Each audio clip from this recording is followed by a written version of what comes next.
नमस्कार मित्रांनो. थंबनेल तर तुम्ही बघितलाय. Bike taxi. आजकाल आपल्या प्रत्येक शहरामध्ये आपल्याला बाईक टॅक्सी दिसते. पण प्रश्न हा आहे, की हा वाद आहे, की एक सुविधा आहे? आपण दररोज बघतो ट्रॅफिकमध्ये आपण अडकलो आहे. रिक्षा पण महाग होत चालल्या आहेत. टॅक्सी आणि म्हणजे प्रवास खूप महाग होत चाललाय. म्हणून एक बाईक टॅक्सी हा एक आपल्याला पर्याय आपल्याला उपलब्ध झालाय. पण बघायला गेलं तर ही बाईक टॅक्सी जी आहे ती एक राईड नाही आहे. तर जे आता बाईक टॅक्सी चालवणारी भरपूर असंख्य जे तरुण आहेत, त्यांच्यासाठी एक रोजीरोटीचा एक पर्याय आहे. कोण पार्ट टाईम जॉब करतं, तर कोण फुल टाईम. कोणी कॉलेजची फी भरतो, तर कोण ह्यामार्फत आपलं घर चालवतं. म्हणजे विषय असा आहे की अ, आपण त्या राईडमध्ये बसतो, पण त्या राईड मागे पण कोणाचा तरी त्या मुलांचा संघर्ष आहे. बघायला गेलं त्याची दुसरी बाजू म्हणजे कंपनी आणि सरकार ह्यांच्यामधले जे काही आता जे मॅटर्स चालू आहेत, म्हणजे कायदेशीर आहे का नाही अजून स्पष्ट व्हायचं आहे. ना पूर्ण बंदी पण आहे, ना पूर्ण त्याच्यावरती परवानगी पण आहे. यामध्ये अडकायला काय झालंय, तर जो रायडर आहे, जो गाडी चालवतोय, रायडर तोच अडकला जातोय. पण आताचा असा विषय आहे, उद्या काय होणार? उद्या त्याच्याकडे काय उत्तर असणार? आणि सगळ्यात महत्त्वाचा विषय म्हणजे सुरक्षितता. विशेषतः करून महिलांसाठी. हेल्मेट वापरायचं की नाही? राईड सुरक्षित कशी असली पाहिजे? त्या रायडरचं प्रॉपर व्हेरिफिकेशन, पोलीस व्हेरिफिकेशन या सगळ्या गोष्टी झाल्या की नाही?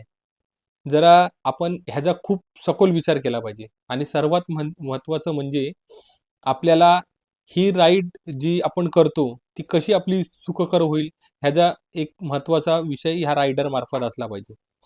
सगळ्यात महत्त्वाचा ह्यामध्ये विश्वासच महत्त्वाचा आहे. आज आपण महिलांच्या पण तक्रारी ऐकलेल्या आहेत. अनकम्फर्टेबल राईड आहे, कम्युनिकेशनचा प्रॉब्लेम आहे, सेफ्टीचे काही गाईडलाईन्स आहे. ह्याला तर इग्नोर करून पण नाही चालणार. पण सगळ्यात महत्त्वाचं सगळ्या रायडरना ती विनंती आहे, जे बाईकस्वारांना विनंती आहे, की ह्यांनी हे रूल पाळले पाहिजे. आणि सगळ्यात ह्यामध्ये दुसरी महत्त्वाची एकदम बाजू ग्राउंड रिॲलिटीची, ती म्हणजे रिक्षा आणि टॅक्सी चालक जे आहे, त्यांच्यामध्ये वाद होत असतात. भाड्यांचा प्रश्न असतो, कधी-कधी भांडणं पण होतात आणि ही परिस्थिती खूप टोकाला जाते. इम्पॅक्ट काय होतं, की दोघांचं पण नुकसान नुकसान होऊन जातं आणि त्याच्यामध्ये आपली आर-टी-ओची जी कारवाई आहे, डायरेक्ट 10,000ची रक्कम, दंडात्मक रक्कम पण ते भरतात. म्हणजे विषय काय आहे, की एकीकडे आपण कमाई करतो आणि दुसरीकडे हा एवढा मोठा आपण धोका आपण पत्करतोय. तर माझं पण तेच सगळ्यांना म्हणणं आहे, की ह्यावर आपला काय उपाय आपण करू शकतो?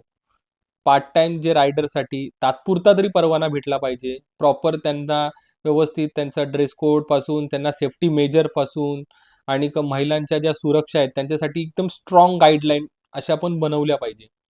जेणेकरून ह्यावरती चांगला आपण एक मार्ग ब आपल्याला सरकार देऊ शकतं. हे सगळं योग्य पद्धतीने इम्प्लिमेंट झालं तरच बाईक टॅक्सी म्हणजे ही बाईक टॅक्सी नाही राहणार. ही आपल्याला एक म्हणजे वाहतूक चालवण्याची एक दळणवळण चांगली सुविधा म्हणजे फीडर सर्व्हिस आपण एक त्यांना देऊ शकतो. लोकल ट्रेन झाल्या, बस झाल्या, त्याचबरोबर ह्यांना जोडणारी जी यंत्रणा त्याच्यामध्ये आपण पण ह्याच्यात एक सहभागी होऊ शकतो. सध्या कंपनीचे काही ते डॉक्युमेंटचे काही प्रोसेस चालू आहेत. अजून रायडर्स लोकांना पण माहीत नाहीये, की ह्यावरती आपल्याला काय करायचंय? ना पूर्ण बंदी आहे, ना पूर्ण ते स्पष्ट पण अजून झालं नाहीये. सगळ्यात महत्त्वाचा तोच विषय आपल्यासाठी आहे आणि हाच प्रश्न म्हणजे बाईक टॅक्सीचा तर नाहीये. हा आहे सगळ्यात महत्त्वाचा प्रश्न म्हणजे रोजगारीचा. रोजगार विरुद्ध नियम का सुविधा विरुद्ध आपल्या ज्या सुरक्षा. आपण काय निवडायचंय? आपल्याला दोघांमध्ये काय बॅलन्स ठेवायला पाहिजे? मला तुमचं मत काय आहे, ते मला तुम्ही ह्या कमेंटद्वारे पण सांगा. आणि सगळ्यात महत्त्वाचं म्हणजे बाईक टॅक्सी असावी का नसावी?